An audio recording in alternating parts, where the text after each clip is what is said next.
There are two things that we have in common. The first, we will both fail. And the second is we're both going to have to endure the remainder of the presidential election cycle in 2020. As much as I'd love to talk about the presidential cycle and what's going on with the elections, today we're going to focus on failure. Failure is something that we deal with our whole lives. And if we don't have the proper tools to deal with it, we can let failure define us, defeat us, and degrade us. My name's Nicolette Moore. This is coaching. I'm on today with Monica Riva from Switzerland and Marquis Navarro from Utah. I'm in San Antonio, Texas. My pen just dropped. And today we're going to be talking about failure, how to deal with it, how to recognize it, and some tools that we can use in our day-to-day lives so that we can deal with it and see it in a new light. So to open this up today, Monica and Marquis, I'd love for you to introduce yourselves, share a little bit about yourselves. We're all coaches here. We all work with people who want to empower themselves in one way or the other. We all come from very different backgrounds. And so I'd love for you to introduce yourselves, a quick little snippet about who you are, who you serve. And yeah, why don't you get started? Why don't you start us off, Marquis? Right on. Good morning, ladies. Glad to be here. So, as Nicolette said, I'm Marquis Navarro, sitting in lovely Utah. I'm not from here, but I am here now. Family's military. I just recently retired last year after 23 years of service. Glad to be out, glad to have served and all that good stuff. But it was time to move on. Who do I serve? So originally I was into leadership, wanted to do executive coaching, but then I realized that if I just focused on leadership, the whole person kind of just falls to the wayside. And I wanted to focus on the whole person. So I started with transformational coaching. So now I love working with individuals who are either looking to expand a business, create a business, or have these large, huge goals in mind and just don't know how to get there on their own without a little bit of a push, if you will, and sometimes a pull. So that's basically what I'm focusing on, the entrepreneurs and kind of blue collar workers to white collar workers is what I'm trying to focus on. What about you, Monica? Yeah, hi. My name is Monica. I live in Switzerland. I come from Norway, and I help traders. I help them reduce the stress and the time and the cost around investing money in the stock market, because trading causes a lot of emotional stress for a lot of people. That's why so many traders fail. And by emotional resiliency in trading, you can actually be much more profitable. So that's what I do. Awesome. Yeah, so my passion is really to help fellow coaches gain the confidence that they need to get their voices out into the world and get the tools that they need to be able to get exposure and show up. I also help multi-passionate entrepreneurs who are like, they have so many interests, but they don't know how to hone it in and focus.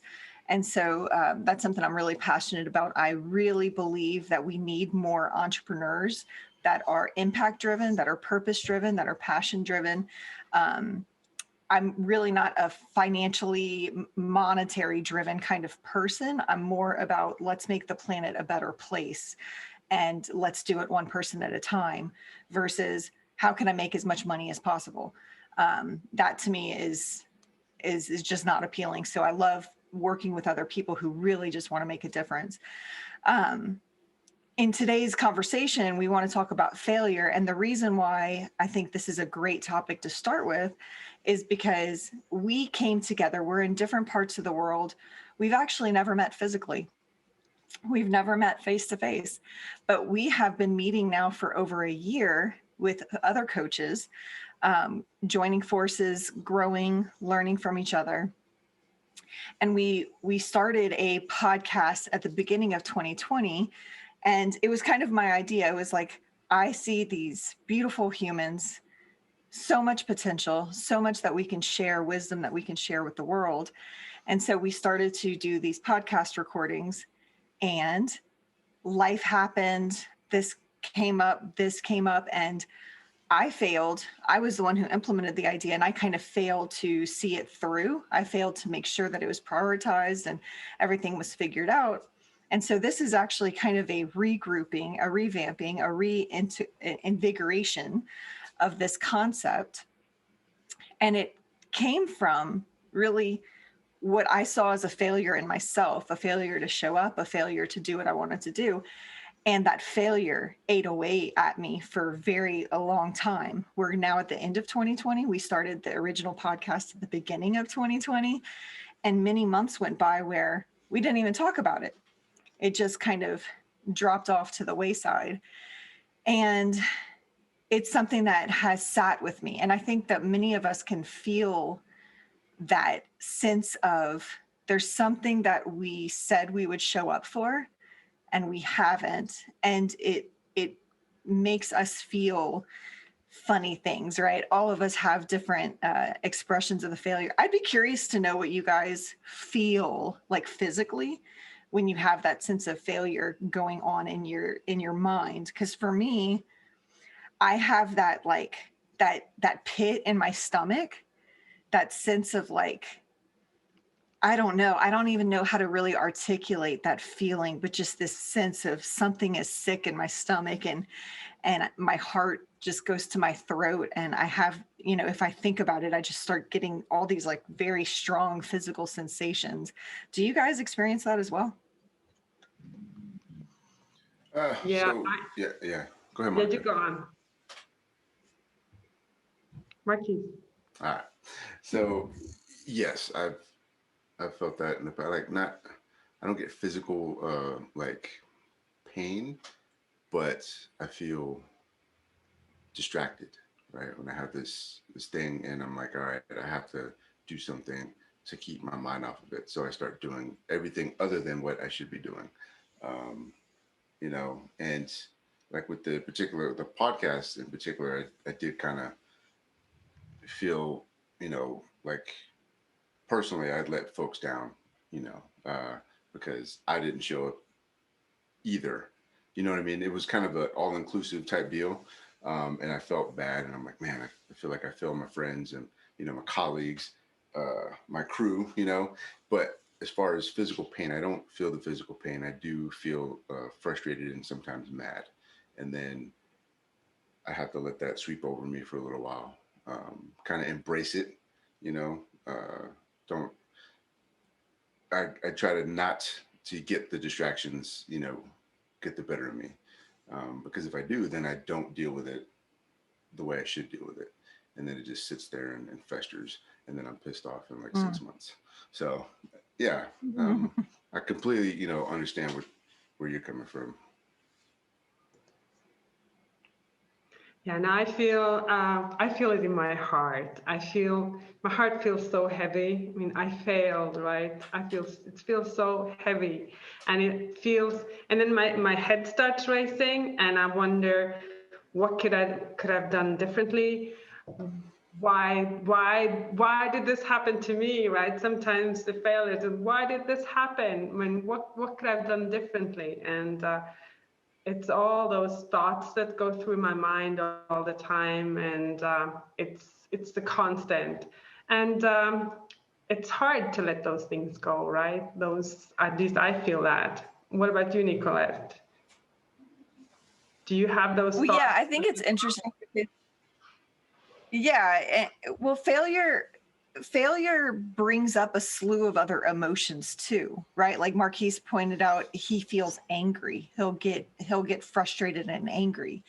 And so it's like failure is quite complex because we experience a lot of additional emotions with it. And I'd encourage any of you to think about, what are the common emotions that come up for you that you can identify as associated with this concept of failure. For me, I struggle with a constant sense of embarrassment. I'm always feeling embarrassed when I have the sense of I didn't do enough, I didn't show up enough, I said this, but I didn't do that. I failed here and I'm embarrassed by it. And being embarrassed by it makes me want to hide, right? It makes me want to just like go into a little cave and just, go in a fetal position and cry a little bit, well, a lot, if I'm going to be really honest. And so embarrassment is a very strong emotion that I battle with when it comes to the sense of I failed. So do you have that too, Monica? Because Marquise brought up the anger and the frustration. You talked about your Yeah, heart. Do you have like additional embarrassment. emotions that come with it? Yeah, embarrassment. Yeah, and this feeling of broken heart. And so this is, I mean, I failed in it.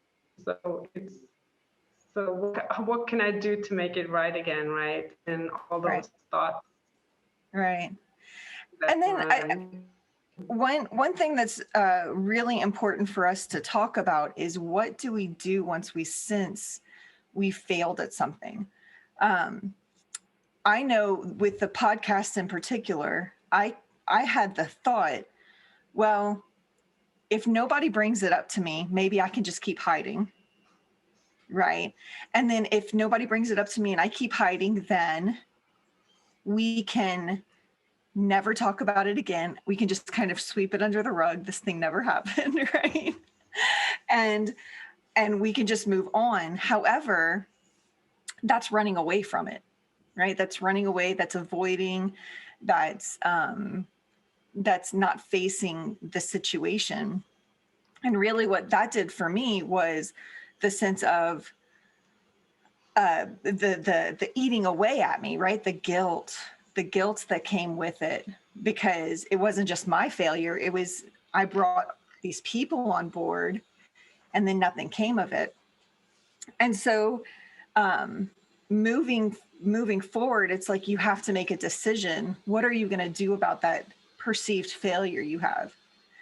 Curious to know about examples from you, Marquise and Monica, of times where you've seen something that you feel like, I failed at this, and how did you, what was a specific situation?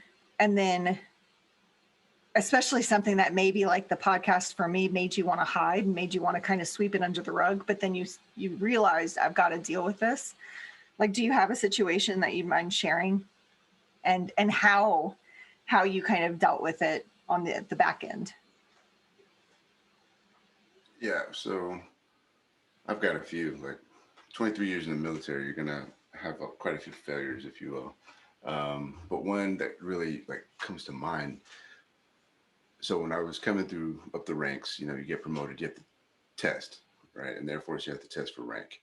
And I wasn't really concerned about getting rank. I just wanted to be a worker bee and do the job and have fun. And then when I started really thinking about it, I'm like, all right, I think it's time for me to step up and start getting promoted and become the leader, like, that could emulate those that I wanted to be like, right? My mentors, throughout the years, and be better than the ones that I disagreed with, wholeheartedly. So it was my first time testing for E7, which is a master sergeant. And I studied and I studied and I studied and I did everything I had to do that year. I just got to a new base. I told my boss's boss what I wanted to, my game plan, and I was hitting it in all cylinders. I was going to school, I was doing professional education, and I was studying for rank. And then as test day left, felt so confident. I'm like, I killed it, right? First off, that's a sign. If you think you killed it, you didn't. Um, Second, it was time for results, which was like 3 months later. I can't remember. It's been a while, but I missed it. And I didn't like bomb it, which is even worse. I missed it by one. And then after everything was said and done, because they had to re-adjudicate questions and everything, it was less than one. So that right there, I was like, I was so like defeated, because one, I had people that were like cheering me on, and they were, giving me everything I needed to succeed. Time off to study, help with certain things. Basically, I had everything I needed, and then I put in the work myself. So, and it didn't work, uh, and I was ready to just honestly, I was ready to quit. Say, to hell with it. I'm done with the military. I'm just gonna ride it out and never make rank. And long talks with the wife, and of course, coworkers and everything, because everybody thought I made it, and that also hurt more, you know. But that one particular thing taught me that things happen, um, that you can't control. If you did everything in your possible to succeed or to pass whatever test it is that you've got, whether it's an actual written test, a mental test, a physical test, whatever. If you've done everything in your power to do it and it doesn't work, well, then it just wasn't meant to be at that particular time. Because I did eventually make it, and the following year, not only did I make it, but I did it with one day of study because something happened and the whole schedule was jacked up, and I ended up having to come and test like the next day, with no study time. I had like 10 hours total, and I made it by one that year. So it's just you got to kind of grovel for a little while, and then kind of, how they say, shit or get off the pot. So I think that's really cool. It reminds me of the concept of just letting go. Sometimes we try to make things perfect, and by the effort of making something perfect, you fail in its execution, right? Because you're so worried about the perfection element of it, you can't even get it done. And then a lot of times, this idea of just letting it go. And even though it may not have been intentional, right? Like the scheduling was kind of crazy and it just happened. It just fell into place. But by virtue of it just being kind of spontaneous, it worked better and more in your favor. yeah, I think that's a really important lesson for I know I could use that more, like let it go, right? Like just let it go. It doesn't have to be so serious. What about you, Monica? Yeah, you're right. Life doesn't have to be serious. And I do too. I do complicate things a lot. And my example of failure and how I sort of got through it, I've done lots of failures, but thinking for example, around trading, I used to trade a lot, and trading is supposed to be, I mean, it seems simple, but it's not, because it's completely different environment than normal things. Like you do something good usually and you get a nice outcome. Trading, you can do your best, but the outcome can be completely different anyway. So you sort of have to learn to live with that, and you have to learn to master your emotions, because we're talking about money here, and money really sort of gets to people, and it got to me as well. So I had to choose at a certain point if I wanted to continue or not. And the only way to continue would be to learn how to master my emotions. And I sort of had to see the truth in the eye and just be bold enough to say, yes, I failed. Am I going to continue, or am I just going to let this go? And I decided, no, this is too much. I mean, this is so important, not the trading part, but learning the lesson and try something again is so important to me. And it really meant so much to me to not fail that I decided to do it the correct way. And I learned my lesson, and it worked. Right. I think it's so important that we embrace the concept of failure as a blessing. We don't learn unless we fail. I love using the example of babies. I've got babies all around me. I've got, I'm a mother of 4. I'm pregnant again. And so I constantly get to see the beautiful journey a baby goes from, completely dependent on another human to carry them around, to change their diaper, to put their clothes on, all the way up to, I just had a son celebrate his 11th birthday. Oh my gosh. And just all the things, how much a child has to fail in order to grow. The learning how to walk is just a classic example of, a baby will try to pick themselves up and then fall. A baby will take a step and then fall. The baby doesn't stop, right? There's no stopping the child. That baby will figure it out. But it's funny how we revert as adults. It's like we almost embrace failure as a part of our identity. Oh, I failed at this, therefore I'm going to stop because it reflects on who I am. And that becomes so personal to us. I was just having a conversation with a friend who came over yesterday, and he's a younger guy. He's 20 years old, and I call him a friend, but he's more like, a family friend. He's more like a mentee. And he was saying how he was doing appliance repair, but he didn't feel like it was for him.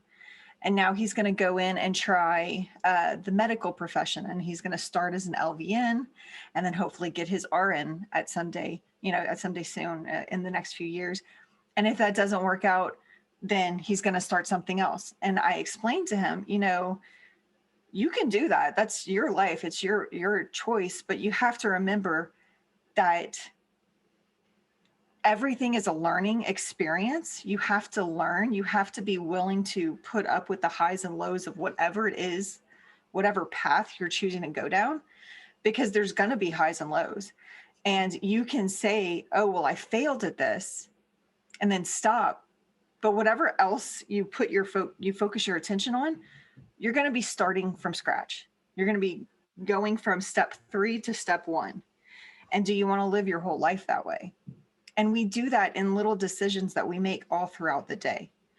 And so I would love to know, as a coach, we help our clients get different tools. We call them tools. They're just things that we can share with the people that we work with to help them think differently, to help them exert energy in a new direction, in order to move forward, make progress with whatever it is that's kind of stopping them. And so I'm curious, Monica and Marquis, whenever you come across a problem, a failure, a situation, or you're working with a client, what kind of tools do you use for this specific situation where identity is so wrapped up and interwoven into this concept of failure? How do you help yourself and help clients overcome this concept of failure so that they can move on, move forward, and feel good about it? For me, I know that the first step in any episode of failure, there's always going to be the blame game. Whose fault is it that this didn't come to fruition? And I try to pride myself on being the one that gets the blame at all times, regardless of what happens. Extreme Ownership, right? It's a book by Jocko Willink. Great book and great leadership, but the important aspect of that whole thing is the keyword ownership. If something doesn't go right, and you have to look in and say, all right, what did I do to cause this, or what didn't I do correct, right? And it's not a bash session on yourself. You're not putting yourself down. You're looking back to make sure, all right, did I do everything I said I was going to do? Did I do it the way I said I was going to do it? And if not, why not, right? And I start listing everything out. I'm like, okay, I didn't get up at 4 o'clock like I said I was going to go into, which is why I didn't make it to the gym on time, which is why my weight hasn't dropped 20 pounds, right? So whose fault is it? Mine. It's my fault. What can I do better? It's not a Marquis, you suck. It's a, you didn't do what you said you were going to do, but that doesn't mean you can't do it now, right? how can we fix it? Figure out something that works. And I've done that with clients as well. I worked with a guy, really good guy, really smart, uh, and he's very active, running every day, like miles upon miles. And if you can't run, like it gets to him physically and mentally, right? If you can't work out, I'm like, why do you push yourself so hard? I'm just curious. And we had to get down into it. And it turned out, first off, he's very critical of himself over everything, very competitive as well. Um, and turned out back in the day, he tried out for a special forces position and he quit the test. And that stuck with him. He saw that as the biggest failure like he could ever have. Um, but I painted a new picture. I'm like, all right, well, what if you had passed the test? Where would you be right now? And he thought about it, and then everything in his life kind of disappeared and changed. You know, our friendship wouldn't have been there because we've been friends for 20 years. Him and his wife wouldn't be together. He wouldn't have two beautiful kids. So you put everything into perspective. Um, Sometimes a failure is not a failure. It's something that just wasn't meant to be. And I kind of tell myself that as well. Don't be wrong. I know it can be used an excuse as well. So I have to try to weigh that as well. But for the most part, ownership and how to improve upon where I was the day before, right? And if it works, cool. If not, I try not to beat myself up too bad about it because a lot of people will do that and they could beat themselves up for years, like I've seen clients do. So I know, long story, kind of all over the place, but that's pretty much, you know, how it works out. Like it's a very complicated thing dealing with things that you consider a failure, which I stopped calling failures. Lessons learned. You know, slap myself on the wrist. Don't do that again. Yeah, and for me, it's also, yeah, lessons learned, and what can I do differently? And how can I prepare myself better for next time? What is there any time, does this remind me of some time that I've done something similar at an earlier time? And perhaps the lesson I need to learn is not exactly around what happened this time, but about something that happened perhaps even when I was a child. And sometimes I have to dig back into things and figure sort of some small connections that that keep me repeating the same mistakes now, perhaps in different ways. And when I learn and discover where it all started, the whole ball sort of just disintegrates, and it's sort of, I can see the lesson learned, and then I can take that as a gift and move forward. Love it. I know for me, I'm a very spiritual person, and I believe in God. I believe God is guiding my step and guiding my journey, and so that's a big rock for me to lean on, and it helps me to see things differently. So I don't.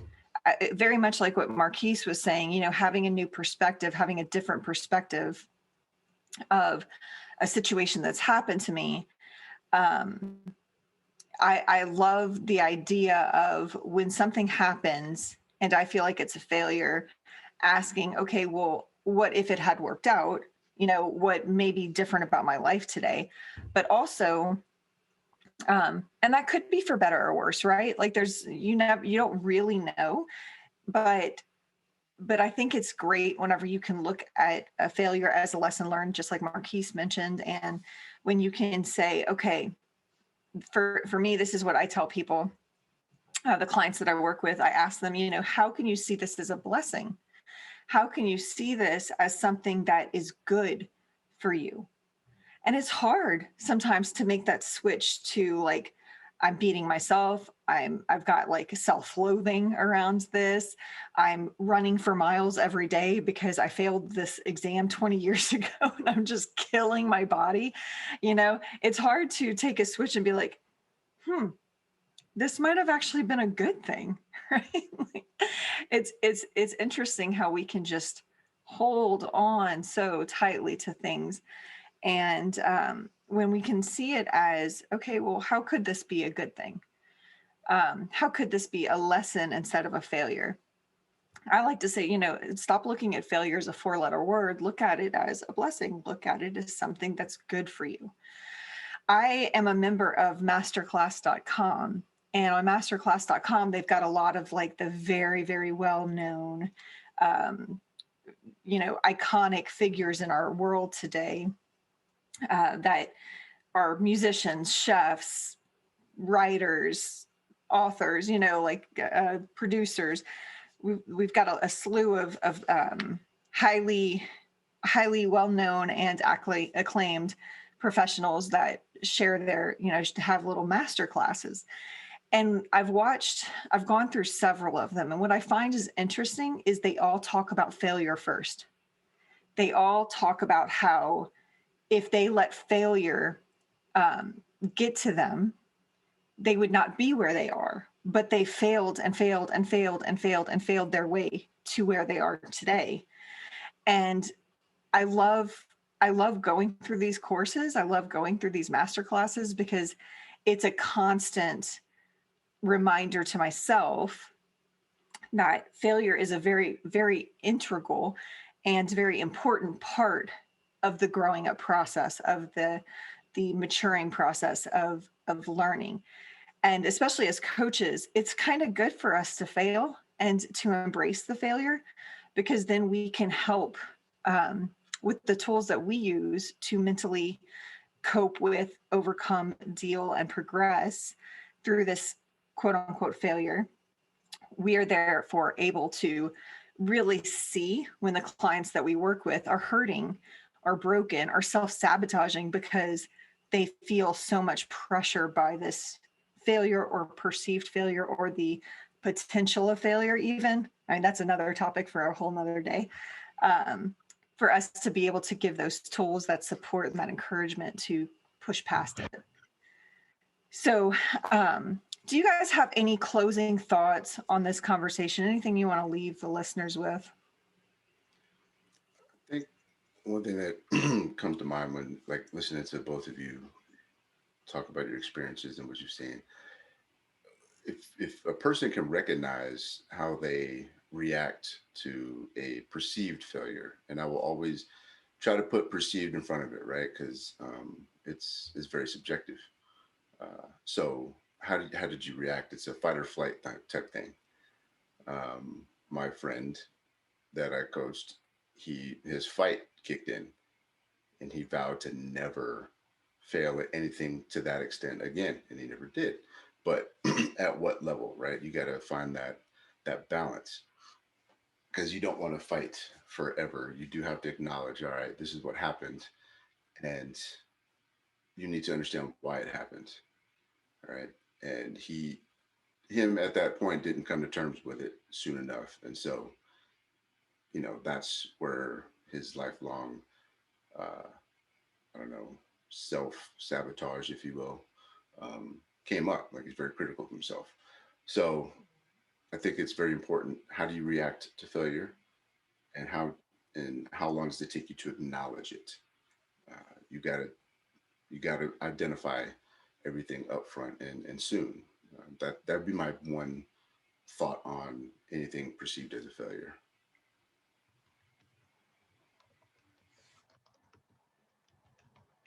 Yeah, my closing thought on this is that it's important to fail forward, like fail thinking about the future, and fail and actually learn from it and benefit it in the future. So failing forward is important to me. Yeah, I think those are both excellent. That brings to mind another class that I've taken through edX, which is a Harvard course platform. And there's an artist there who was saying every time he fails, he gets excited. And he's like, Yes, I just learned something new. Let me not do that again. Let me try something else. And it's a sense of excitement because he knows he's growing. If we could all just have that sense of this is not the end, right? And there's so much gold that all of us have shared today, just the sense of, taking ownership. What did I do? How did I play into this? What could I have done better? What who am I blaming to avoid taking ownership? Those are things that are really important to identify. Recognizing that failure is not the end. It's not a loss. It's a lesson learned. Recognizing that, failing forward is a good thing. It's beautiful. It means that you are growing as a person. So no matter what area of life you failed in, whether it's motherhood, oh God, I have so many stories of that, right? Or of business, or of just, having a really hard time driving to the grocery store, right? Like there's all sorts of levels of failure that we interact with on a daily basis. But if we can see that as growth opportunities, it really will help make our lives more at ease and in flow, and help you to grow every day instead of just the constant start and stop and start and stop and start and stop that failure can tend to do mentally to people. Now, why do we share these stories? These stories are important for us to share, not only for the listeners to understand that they're not alone, right? No, we all kind of live in our own little bubbles, and unless we know the drama, the struggles that other people deal with internally, we can feel very much like, is it just me? And it's not just you, right? We all experience these kind of very common, very human emotions. Failure is something that can stunt you if you allow it. I wanted this podcast to keep going. I see these beautiful people as having so much wisdom to share. And there's so much light that we can bring to the world. To any of you that are listening, you can get so much out of just spending some time with us. If you have anything that you want to talk about, if you have any questions, any problems that you're struggling with that maybe you'd like some further insight on, please feel free to reach out to us at thisiscoaching@gmail.com. Or is it this is coaching show? Do y'all remember? I'm going to look it up real quick. This is exactly the problem with having so much time in between something, right? And not being prepared. So somebody fill the space for a second as I look this up. Of course. I mean, it's what do you think, Marquis? I mean, failing forward and failing and learning the lesson is really important for me, at least. Yeah, so important. I mean, if you let a failure like define you, it's just going to wreak havoc on you, right? Right. Nicolette mentioned, the potential for failure being a whole nother subject, and she is correct, because a lot of times a person will fail once and never want to do that again, but they take it in the wrong way. They do it, they take it to where I'm never going to try anything. That way I don't have to worry about failing again. And, like you said, Monica, failing forward is taking that failure and saying, all right, this didn't work, but it doesn't mean I can't change something and succeed. All success starts with at least one failure. Oh, yeah, sure. And what I see as failure might not even be a failure in the eyes of somebody else. Right. It's called a pivot. I started out with that in my business, right? I was an executive coach, trying to be an executive coach, talking to executives who didn't think they were executives. So it didn't work. So what did I do? I looked back, thought about every person that I made contact with, and I said, what did they have in common? Well, they didn't consider themselves leaders or executives. They were humans with issues and real human problems. So I flipped it and changed the way I did it. And guess what? I started coaching individuals. The same individuals that didn't want to have anything to do with me before were really interested in what I had to say. So it's all about how you perceive, like I said, the failure. So Right. I love it. And you know, this show is a great, I think this is such a beautiful example of, hey, we're learning. We're literally learning on this episode. We're going to continue learning as we grow. We've learned from the past. We're going to move forward. I just gave an email address that was wrong, right? And I could beat myself up about it for the rest of the day. I'm not going to. So the right email address, if you want to write in and ask us any questions, leave any comments, feedback, we'd love to hear from you. This is coachingshow@gmail.com. So message us at thisiscoachingshow@gmail.com. We'd love to give you any kind of insight or help with any situation that you've got going on, and help bring some light into your life.